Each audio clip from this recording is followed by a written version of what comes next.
अपने शौहर का तशद्दुद पिछले 21 साल से सह रही हैं। वो शौहर जिसने इसको क्रिश्चियन से मुसलमान किया। इसकी बहुत अच्छी सैलरी है, ये बहुत अच्छी पोस्ट पे लगा हुआ है। आप दूसरों के घरों में काम क्यों कर रहे हैं? मेरे दांत तोड़ के इसने दोबारा खुद ही लगवा के दिए हैं इसने। ये मेरे सारे दांत नए लगे हुए हैं। छोटी सी बात का बहाना बना के मुझ पे तशद्दुद किया। पहले रात को मेरे साथ बदफेली की। वो इसका बहनोई है जिसके साथ इसने मेरे से वीडियो बनवाई है कि उसको ब्लैकमेल करने के लिए। जहाँ पे आप इतना तशद्दुद और मार सह रही थी, वहाँ पे आप एक गैर महरम के साथ ऐसी वीडियो बनाने पे क्यों रजामंद? मेरी आयु है, वो भी उसका साथ देती हैं, मेरी सुनती नहीं है। मैंने खुद आंखों से देखा, वो उसके साथ हंस हंस के बातें करती हैं। मैं इनको कॉल करती हूँ, कहती हैं मैं बिजी हूँ, मैं इधर हूँ, मेरी इधर ड्यूटी लगी है, मेरी इधर लगी है। मुझे 10 मिनट देना, मैं करती हूँ कॉल। 1 मिनट, मैं एक जगह आई हूँ, मैं 10 मिनट में कॉल करती हूँ। अस्सलाम वालेकुम व्यूअर्स, आप देख रहे हैं डेली सोशल पाकिस्तान और मैं हूं आपकी होस्ट अनहर मोइन। जब मर्द का जुल्म हद से बढ़ जाता है, जब औरत की सहने का इम्तिहान खत्म हो जाता है, जब वो इस नहज पे आ जाती है कि उसे निकाह का बंधन किसी जंजीर की तरह लगना शुरू हो जाता है, उसकी थप्पड़ की गूंजें घर से बाहर जाना शुरू हो जाती हैं, तो उस वक्त औरत इंसाफ के लिए निकल पड़ती है। मेरे साथ मौजूद है फातिमा, जो कि 21 साल कबल उन्होंने मोहब्बत की शादी की और आज वो पिछले 2 सालों से इंतहाई करबनाक जिंदगी गुजार रही हैं और इंसाफ के लिए फिलहाल जो हमारे इदारे हैं उनसे भीख मांग रही हैं। बात करते हैं फातिमा से। फातिमा, बताइएगा कि 21 साल कबल जब आपने इस्लाम कबूल किया, उस वक्त क्या मुश्किलात आई और इस शख्स ने आपके साथ क्या वादे किए थे? जी, वादे इसने किए थे कि साथ निभाने के, कि तुम्हें कोई तकलीफ नहीं होगी, कोई दुख नहीं होगा, तुम्हारा हर कदम पे साथ निभाऊंगा, लेकिन ऐसा कुछ भी नहीं हुआ।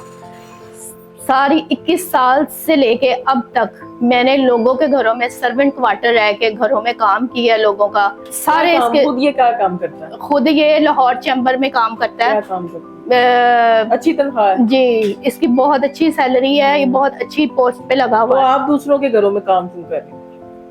ये तो अब मुझे नहीं पता, क्योंकि जब से मेरी 21 सालों से इसके साथ शादी हुई है, इसने मुझे सर्वेंट क्वार्टर लोगों के घरों में ही रखा है और लोगों के घरों में काम कर करके मैंने लोगों के घरों में ही अपने बच्चे पैदा किए हैं। मेरे बड़ा वाला बेटा जो है वो 17 साल का है, छोटा वाला जो है वो 9 साल का है, वो भी किसी के घर में पैदा हुआ है, ये बड़ा वाला भी किसी के घर में पैदा हुआ है। मतलब घर का सुकून जो इसने वादे किए थे वो ऐसा कुछ भी नहीं है, सब कुछ धोखा है। अच्छा, अब उस दौरान में आप कह रही हैं कि जो पिछले 2 साल है वो मजीद आपके लिए मुश्किल हो गए। जी, वो क्या हुआ कि अचानक से इस कदर दरिंदगी क्यों आ गई? मैं इसको कहती थी कि इस तरह मत किया करो, मेरे साथ ये सलूक ना करो। बहुत ज्यादा मैं इससे तंग आ चुकी थी। ये गंदी वीडियो देख देख के मेरे साथ बदफेली करता था, मारता था, तशद्दुद करता था। बहुत जो है ना, मैं बच्चों की वजह से बर्दाश्त कर करके थक गई थी, लेकिन ना मुझे इंसाफ नहीं मिला। मैं इसको कहती रही हूँ कि अगर तुम्हें मुझसे कोई मसला है, मैं अपने घर वालों से भी नहीं मिल सकती, मुझे उनसे भी मिलने की इजाजत नहीं थी, कि अगर तुम्हें मुझसे कोई मसला है तो तुम मुझे खुला दे दो, मुझे छोड़ दो। मैं इसके हाथ जोड़ती रही हूँ, इसके पैर पकड़ती रही हूँ कि मेरे साथ ये सलूक मत करो, तुम मुझे छोड़ दो। कहता था मैं तुम्हें ऐसे नहीं छोड़ूंगा, तुम्हें मार के, तुम्हारी टांगे तोड़ के, तुम्हें पूरे खानदान में जलील करके, गंदी करैक्टरलेस साबित करके उसके बाद तुम्हें छोड़ूंगा, ऐसे नहीं छोड़ूंगा। खानदान से नहीं मिलती, जब आपका किसी के साथ ऐसा ताल्लुक नहीं है, फिर इसने आपको करैक्टरलेस क्यों जाहिर करना था? यानी कि ऐसा क्या था? नहीं उसे आप कबूल है, आपका खर्चा नहीं उठा रहा, बच्चों का खर्च नहीं उठा रहा, तो फिर उसे इस चीज पे क्या मिलेगा फायदा कि वो आपको करैक्टरलेस शो करके आगे चले? उसको फायदा ये है कि वो मेरे से जान छुड़ाना चाहता है और वो कहता है कि मतलब मैं भी ना गंदा बनूं, मैं भी ना बुरा बनूं, मैं अपनी फैमिली के अंदर भी रिस्पेक्ट अपनी रखूं, अपनी हर जगह पे रिस्पेक्ट रखूं, इसकी खानदान में भी रिस्पेक्ट रखूं कि भाई ये करैक्टरलेस थी, ये गंदी थी, मैंने इसलिए मुसलमान करके शादी लेकिन ये वही निकली, गंदी निकली। लेकिन अब मैंने उसके ऊपर FIR करवा दी है, वो सरेआम घूम रहा है। 2 दिन उन्होंने, मेरी जो आयु है निमरा, उन्होंने 2 दिन उनको कस्टडी में रखा है। आपका और कहाँ पे है ये? जी, धर्मपुरा जो है वो उस वाले थाने में, उधर उन्होंने 2 दिन उसको उधर रखा है कस्टडी में। तीसरे दिन वो आजाद घूम रहा है। मेरे लिए जो है वो अजाब बन चुका है। ये जो मेरी आयु है ये मेरे सुनती भी नहीं है। मैं इनको कॉल करती हूँ, कहती है मैं बिजी हूँ, मैं इधर हूँ, मेरी इधर ड्यूटी लगी है, मेरी इधर लगी है। ढूले तो तुम रही हो, दर बदर की ठोकरें तो तुम खा रही हो। मैं तो सरेआम घूम रहा हूँ, मेरा तुम कुछ भी नहीं बिगाड़ सकती, चाहे तुम जो मर्जी कर लो। और वो जो मेरी आयु है वो भी उसका साथ देती हैं, मेरी सुनती नहीं है। मैंने खुद आंखों से देखा, वो उसके साथ हंस हंस के बातें करती हैं। और मैं कॉल भी करती आपको हूँ। क्या जवाब देती है जब आपने उनसे बात जी, की? मेरे पास रिकॉर्डिंग पड़ी है उनकी सारी। मुझे कहती हैं कि मैं बिजी हूँ, मेरी ड्यूटी लगी है, कल मिलते हैं, परसों मिलते हैं। मैं मिलने के लिए कहती हूँ, मिलती नहीं है मुझसे। आपने कहीं मजीद एसपी या किसी और जगह पे दरखास्त दी है कि आपकी आईओ ठीक जी तरह जी, से काम नहीं कर रही? एसपी के आगे उन्होंने हमें पेश किया है, मैंने वहां भी अपना यही बयान दिया है और उन्होंने भी कोई रिएक्शन नहीं लिया। ये तो आपको पता हो ना, आपने रखना सुना था, मैं कंटिन्यू सर आपका वेट करती रही हूँ, आपने एक और जगह कंसीडर करने जा रही हूँ। ये कल का आप देखते हैं, कल का आपकी अवेलेबिलिटी और हर चीज मुझे बताइए, सही चीज बताइएगा जिससे वो वहाँ पे अवेलेबल भी हो और आपसे किसने अवेलेबल होगा। हमें तो रात को पूरी रात ही घर पे अवेलेबल ही है। जिस जगह पे मेरे साथ ये हुआ है ना, वहाँ पे ये मुझे कह रही थी कि मेरा विजिट करवाओ। मैं तो आपकी कॉल का वेट कर रही थी कि आप मुझे इन्वेस्टिगेशन ऑफिसर जो निम्रा है उनसे ये दरखास्त कर रही है कि जहाँ पे ये हुआ है इनके साथ, तो वहां पे जाएं, उसकी तफ्तीश करें। अब आप थोड़ा सा हमारे नाज़रीन को बताइए कि बेसिक वकूआ हुआ क्या था जी, कि जिसकी वजह से आप मजबूर हो गई आखिरकार एफआईआर के लिए? जी, उस दिन 3 तारीख का टाइम था, ये घर में था, इसको पता था कि आज घर पे कोई भी नहीं है, बच्चे भी नहीं है। इस आदमी ने छोटी सी बात का बहाना बना के मुझ पे तशद्दुद किया। पहले रात को मेरे साथ बदफेली की, फिर उसके बाद जब ये तशद्दुद करके मार के मुझे घर से निकला है ना, उस टाइम भी इसने ये हरकत की है। इसने मेरे साथ बदफेली भी की है, इसने मेरे ऊपर तशद्दुद भी किया है। ये मेरे दांत तोड़ के इसने दोबारा खुद ही लगवा के दिए हैं। इसने ये मेरे सारे दांत नए लगे हुए हैं और ऐसी ऐसी जगह पे इसने मारा कि वो जो मैं आपको दिखा भी नहीं सकती। यानी कि जिस्मानी ताल्लुक भी कायम करना और जिस्मानी तशद्दुद भी करना है। जी। अच्छा, आपका एक बयान ये भी है कि बदफेली की वीडियो बनाई है और करैक्टरलेस है, वो क्या है? जी, वो इसका बहनोई है जिसके साथ इसने मेरे से वीडियो बनवाई है कि उसको ब्लैकमेल करने के लिए।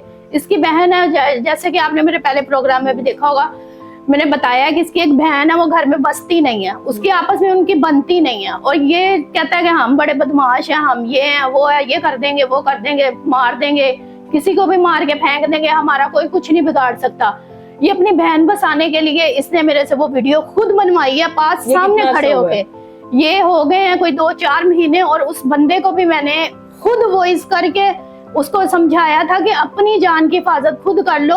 मैं नहीं चाहती कि आपका घर खराब हो, आप अपनी बीवी बच्ची के साथ खुश रहें, लेकिन ये बाप बेटा आपको फंसाने के लिए ये सारा चक्कर कर रहे हैं। इसी चक्कर की वजह से हमारे दरमियान लड़ाई झगड़े होते थे। ये हर टाइम मुझे टॉर्चर करता था कि तुम अगर मेरा साथ नहीं दोगी तो मैं तुम्हें मारूंगा और पूरे खानदान में यही वीडियो दिखा के तुम्हें जलील करके घर से निकालूंगा। और जहां भी तुम जाओगी, आवाज उठाओगी, जिसको भी कहोगी, मैं यही वीडियो दिखा के तुम्हें ही गंदा करैक्टरलेस साबित करके और अपने आप को बेगुनाह करके और सरेआम घूमूंगा। और तुम जो है, आपका ख्याल है कि अभी जो आपकी इन्वेस्टिगेशन ऑफिसर है उनके पास यही वीडियो आई है, यही तमाम चीजें आई हैं? यही तमाम चीजें उनको दिखा के और ये अपने आप को जो है वो अच्छा साबित कर रहा है और मुझे करैक्टरलेस साबित कर रहा है। 3 अक्टूबर का ये वाकया, एफआईआर आपने 4 या 5 अक्टूबर को करवाई है। मेडिकल करवाया आपने? जी, मेडिकल करवा लिया मैंने। मेडिकल की रिपोर्ट जो है वो पॉजिटिव आई है। आप वो वीडियो बनाने पे क्यों राजी हुई? ऐसा क्या हो गया था कि जहाँ पे आप इतना कुछ सह रही थी, आप एक गैर महरम के पास चली गई और उसके साथ आप शामिल हो गई कि पहले ये वीडियो बना लो? ये किस कदर, ये तो देखे ना, यही चीज आज आपके खिलाफ इस्तेमाल हो रही। जी, इसकी मैं बात नहीं मानती थी, मैं हाथ जोड़ती थी, ये मारता भी था। जिस घर में मैं रहती थी उस औरत को भी मैं बताती रही हूँ, इसकी माँ को भी बताती रही हूँ मैं कि ये मेरे साथ ये जुल्म करता है, ये जातियां करता है। इसकी माँ जो है वो अपने बच्चों की तो बात सुनती नहीं है, वो कहती है कि नहीं कोई बात नहीं बेटा, बंदे ऐसे, और औरत ही औरत का साथ नहीं देती। आज वही मुझे पता चलता है जब मैं सुनती हूँ कि मेरा मुजरिम जो है, जो कल तक जिसके घर में मैं काम करती थी, वो औरत मुझे सपोर्ट करती थी, जिसको मैं अपने जख्म दिखाती रही हूँ, जिसके सामने ये मुझे मारता रहा है, धमकियां देता रहा है, वो औरत मेरी हमदर्द थी। और आज वही औरत अपने काम के बदले उन लोगों को सपोर्ट कर रही है, बाप बेटों को। आज वो कहती है कि नहीं बेटा तुमने गलत किया है, वो ठीक है। नहीं, वो बात तो मैं भी आपसे कर रही हूँ कि जी। जहाँ पे आप इतना तशद्दुद और मार सह रही जी। थी, वहाँ पे आप एक गैर महरम के साथ ऐसी वीडियो बनाने पे क्यों रजामंद? वो यही इसने मुझे कहा था ना कि अगर तुम ये काम नहीं करोगी तो मैं तुम्हें मार दूंगा, मारने की धमकियां, तुम्हें छोड़ दूंगा, तुम्हें जलील करूँ। जब मैं 21 सालों से ये सब कुछ बर्दाश्त कर रही थी तो फिर आगे मैंने कहाँ जाना था? ना मैं माँ बाप के पास जा सकती हूँ, ना मैं किसी के पास जा सकती हूँ, मेरे पास कोई आप ठिकाना बार नहीं बार है। बाप बेटे का जिक्र कर रही हैं, बड़ा बेटा बाप के साथ मिला हुआ है। जी, बड़ा वाला जो मेरा बेटा है वो पूरा बाप के साथ मिला हुआ है। वो हर काम अपने बाप से पूछ के करता है। एक एक मिनट की मेरी रिपोर्ट बाप को देता है कि मामा नानू के घर गई है, मामा आंटी से मिली है, आंटी आई है।